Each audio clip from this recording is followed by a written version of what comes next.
Okay, I want to show you guys how to change your storage options on your phone if it's getting full and you want to switch to the SD card. Then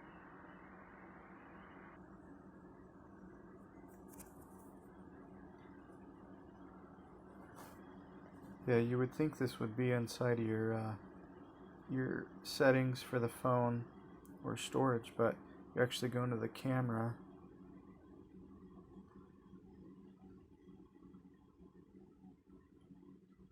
and then storage and switch it there. But that's funny though, because this was already set to SD, but it was going to the internal, even though it was already on SD. So maybe restart the phone. Hope this helps you guys. Please give me a like so you can find it later.